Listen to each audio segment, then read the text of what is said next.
it's our duty to contribute something towards the safety measure.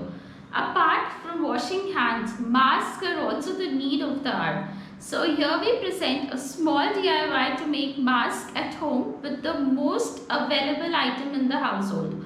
That is a pair of socks and a scissors.